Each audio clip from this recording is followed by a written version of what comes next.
sé si el abuelo se está poniendo viejo, dice pavadas, pero en la escuela nosotros vimos que después de la Guerra de Malvinas vino la democracia, vino Alfonsín, todo fue muy bueno porque se empezó a juzgar a los militares malos. Pero el abuelo me dijo que él había sido dirigente de los soldados y que además vos lo acompañabas. ¿Qué es eso de dirigente de soldado? Vos, abuela, yo no te imaginaba así. ¿Qué pasó? Bueno, en esa época, cuando se terminó la guerra, es verdad que ya le quedaba muy poco a los militares y que volvíamos a una democracia. Pero siempre recuerdo cómo llegaron ellos a Malvinas. Los escondían. No querían que se mostraran al pueblo. Y eso es algo, Zoe, que tenés que saber. ¿Y por qué te parece, abuela, que no querían que el pueblo vea a los soldados? ¿Por qué? Porque aún estábamos con el proceso militar, no había asumido Ricardo Alfonsín, por consiguiente, los militares habían decidido que se tapara, se escondiera todo lo que podían hablar los soldados, lo que podían decir, lo que podían reflejar. Entonces ellos no querían. Por consiguiente, estaban con muchas limitaciones, pero el abuelo, sí, que siempre fue un muchacho con muchas cosas buenas y a favor de querer sacar todo a la luz y decir la verdad, nunca se quedó atrás. Y la abuelita tampoco. Tampoco. Abuelo, ¿por qué no decís de una vez por todas la verdad? Porque en la escuela no sabemos de eso. ¿Qué pasó con la democracia y con el presidente Alfonsín y ustedes? ¿Ustedes andaban por la calle gritando cosas? Sí, sí. En el mismo 82 empezamos, antes de que Raúl Alfonsín gobernara en la Argentina. En ese tiempo... Perdóname, en el 82 y con los militares mano en el poder, ¿vos andabas en la calle gritando como un loco? Fundamos la primera organización de excombatientes que se llamaba Centro de Ex Soldados Combatientes en Malvinas, de Capital Federal, en el mismo año 82, en el mes de agosto. Yo me sumé semanas después. Éramos un puñado de veteranos de distintos orígenes de la ciudad de Buenos Aires y la provincia, y fuimos perseguidos, la verdad, por los aparatos represivos, especialmente por la inteligencia del Estado argentino en esos meses y ese tiempo, todo el 83. Entonces, en el año 83 hay un... Perdóname, abuelo, en el 82, los militares en el poder, ustedes en la calle, ¿qué les pedían al gobierno? Tres cosas. Que el Estado se hiciera cargo de una revisación médica de todos nosotros que no habíamos tenido, que el Estado hiciera una evaluación psicológica de todos nosotros, cosa que no había sucedido, y que se diera por algún canal del Estado, mediante un reglamento, un decreto o una ley específica, acceso a trabajo, bolsa de trabajo, becas de estudio. Nada más. Jamás pedimos dinero ni cosas por el estilo. Pero te voy a decir lo que me dijo mi psicoanalista, el doctor Abudar Abini, sí, porque no sé si me macanea él o no. Esto que vos hablás de que les den una mano con el trabajo, a mí me dijo el psicoanalista que cuando llegan de la guerra, como la gente tenía miedo y prejuicio de que estuvieran medio loquitos, no se les daba trabajo y había muchos soldados pidiendo limosna en los trenes y en los colectivos, porque se les hacía difícil conseguir trabajo. ¿Es verdad? Es verdad que se hacía muy difícil conseguir trabajo. Existía un prejuicio que era producto del imaginario de las películas de Vietnam, por un lado, que era producto de que el Estado nos había ocultado, como comentó la abuela, nos había escondido, y era también producto de una sistemática implementación de ocultamiento en todos los sentidos. Entonces, cuando vos ibas a buscar trabajo, te miraban raro. Yo mi primer trabajo post Malvinas lo consigo yo, me voy a Editorial Perfil, me presento, pregunto por el responsable de logística, le digo, busco trabajo, soy excombatiente y tuve la suerte que me lo dio. Pero en otros casos no pasaba. Existía un gran prejuicio que era producto de esto que te estoy contando. Ahora bien, todavía no existía el fenómeno de veteranos pidiendo en la calle. Eso fue más del 86 en adelante. Ajá. Los primeros tiempos eso no se veía en la calle.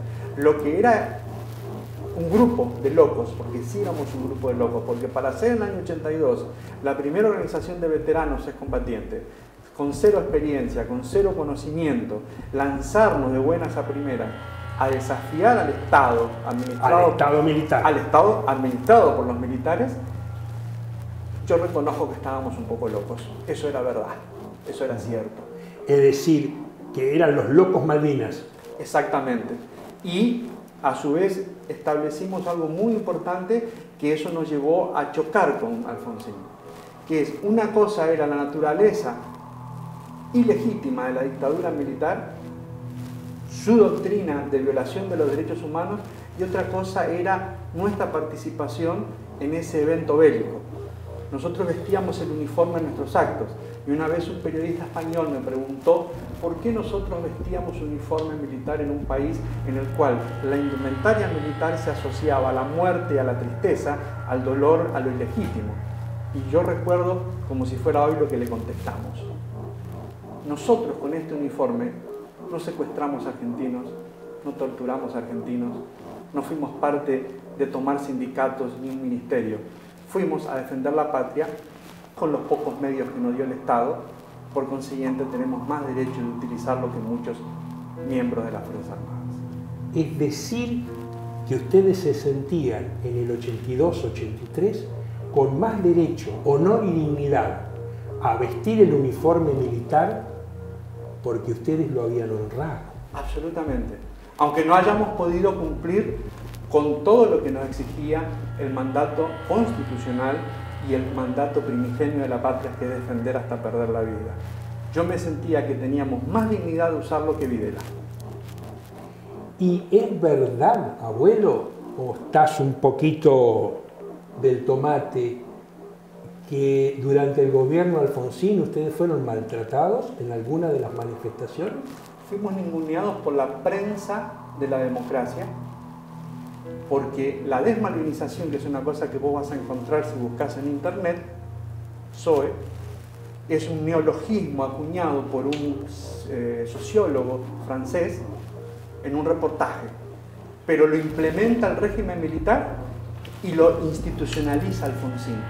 Nosotros no teníamos aparición en los medios de prensa, era muy escasa nuestra aparición, en democracia, en democracia, era muy, muy pequeña, muy acotada, era ninguneada permanentemente. Alfonsín nunca nos dio un espacio en la institucionalidad democrática, esa es la verdad. Abuelo, me parece que este es tema para mi psicoanalista. Entonces, quiere decir, ahora yo me pongo en el lugar de un ciudadano argentino, en la cabeza de un ciudadano argentino en 1983-84, y a mí me meten en la cabeza que como todo lo militar es genocida y todos los militares son genocidas, a mí me entra en la cabeza que un soldado que fue con 18 años a la guerra o es loco o es medio genocida. Tengo tiempo para contar una anécdota que sintetiza esto de una manera concreta. Estando en un país en que se hacía un evento de la deuda externa que fue iniciado por el comandante Fidel Castro, cuando él hizo una gran iniciativa en el 85 para promover el no pago de la deuda externa y concientizar acerca de lo que significaba para nuestros países. Nosotros fuimos invitados a participar, muy jóvenes, 23 años, y nos codeábamos con lo que posteriormente fueron dirigentes de la Argentina, ocuparon cargos. Entre ellos estaba Horacio Berbisky. Y cuando la delegación argentina le llegó el turno de tener que presentar un documento conjunto, como toda delegación fue muy compleja, la más grande era la de Argentina y Brasil, llevó mucha negociación ese documento, no había acuerdo quién lo leía. Las internas de la Argentina siempre fueron terribles. Estaban los radicales, los peronistas, los partidos de izquierda, los independientes, y no había acuerdo. Entonces se acercaba el final del último día, que el comandante Fidel iba a hacer su alocución, Y los organizadores del evento, al ver que la Argentina no llegaba a un acuerdo sobre quién lo leía, les dijo a los principales de la delegación argentina que lo lea ese joven que representa a los excombatientes. Las Malvinas es lo único que a ustedes los une. Cuando llegamos a la plenaria esa mañana del último día, nadie dijo esto de esta manera, así como yo lo cuento, pero esta es la historia. Algunos argentinos dicen, bueno, que lo lean los excombatientes, ya que no llegamos a un acuerdo. Y la mayoría asintió. Y Horacio Berbisky dijo, no, yo tenía 23 años. Porque ellos reivindican la dictadura con esa actitud fascista de vestir el uniforme y reivindicar la guerra. Y yo, que tenía 23 años, me encontré anonadado, no supe responder, no tuve el espacio ante Horacio Berbisky, perdí la batalla, me levanté y me fui. Y me fui a caminar por La Habana.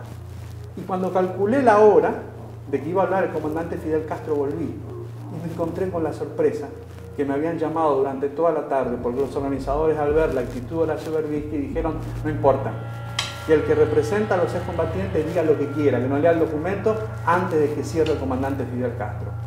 Esa es el progresismo de la Argentina, que no sabe interpretar los hechos fundamentales de la historia argentina y confunde las cosas. Y yo sigo diciendo, porque los militares nos consideraban subversivos por decir que teníamos más dignidad nosotros en nuestro uniforme. El progresismo argentino tampoco lo supo entender, ni los militares ni los progresistas. Pero entonces, abuelo, quiere decir que en los primeros años de democracia ustedes quedaron entre dos fuegos. Así es. Entre los militares por un lado. Así es. Y la nueva democracia progresista por otra. Los organismos de derechos humanos nunca nos recibieron. Siempre nos miraron con desconfianza. Nos espiaba el ejército, nos espiaba la CIDE y nos tiraba FLIP, para hablar en término popular, los organismos de derechos humanos. Fueron muy difíciles esos años, los 80, para las organizaciones de combatientes. Muy difíciles. De dos lados nos pegaban. Es decir, que los soldados, porque los soldados que fueron a Malvinas con 18, 19 años, eran el puro pueblo del puro pueblo del puro pueblo. Sí, así es. Esa misma expresión de heterogeneidad social que hablábamos sobre el servicio militar. Respetaban los militares que los habían llevado a la guerra, ni nos respetaba la nueva democracia progresista. Así es. Absolutamente. Llegamos a tener enfrentamientos muy duros con Alfonsín, tanto con la dictadura como con Alfonsín. Ahora entiendo, abuela y abuela, lo que está pasando en el grado. Porque en el grado, cuando la maestra habla de democracia, de derechos humanos, está todo bárbaro. Pero cuando habla de Malvinas y yo confesé que mi abuelo había ido a la guerra, hay como un cierto escozor todavía. Así es. Como si el haber ido a la guerra con 18 años y el que fue a la guerra... Yo traté de explicarle, abuelos, que mi abuelo fue a la guerra con 18, en el 76 tenía 12. Pero no importa, siento que no me escuchan todavía.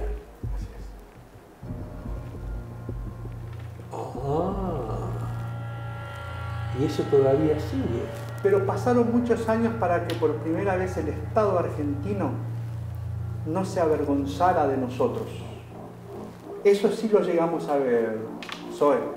¿En qué año sentiste, abuelo, que el Estado empezó a desavergonzarse? Concretamente a partir del 2010, y esto no es ninguna expresión de partidismo, con el gobierno de Cristina Kirchner, fue la primera vez que se habló de los veteranos sin el sentimiento de vergüenza.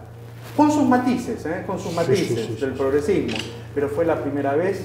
Yo tuve la oportunidad una vez de cruzarme con la presidenta Cristina Kirchner, cuando se lanzó la CELAC en Caracas, y le dije, presidenta malvinera, y le llamó la atención. Se detuvo, me saludó y le dije, usted es la primera presidenta que no se avergüenza de nuestra condición de veteranos de guerra. Gracias por eso. Yo te voy a pedir, abuelo y abuela, que me expliquen esa palabreja que usaron ustedes, no sé si la pronuncio bien, desmalvinización. ¿La dije bien? Sí. ¿Qué quiere decir? Ese neologismo, en la práctica, antes que existiera, lo implementó el gobierno militar con el ocultamiento de todos nosotros que hacía referencia a la abuela. Cuando bajamos en Puerto Madryn, nos metieron unos camiones en el muelle Storni, nos taparon, ataron las lonas para que nadie nos viera, a los oficiales y a los soldados. ¿Por qué? Porque los soldados que vuelven de una guerra perdida, para la sociedad también es el espejo de sus frustraciones. Y los militares eran los primeros, los militares que estaban en el continente, en ver a todo el contingente de la agrupación Malvinas como el espejo de sus propias frustraciones. Eso la maestra nos mostró una foto, y la maestra nos mostró una foto donde están los soldados en Puerto Madryn y la gente les alcanza pan, y la maestra nos dice que ese día Puerto Madryn se quedó sin pan. Así es. Es decir, a ver si entiendo bien, abuelo y abuela, el Estado los ninguneaba y los maltrataba, y el pueblo salió a dar espalda. Yo trato de contenerme, pero yo nunca lloré en la guerra de las Malvinas. Yo lloré ese día en Puerto Madryn.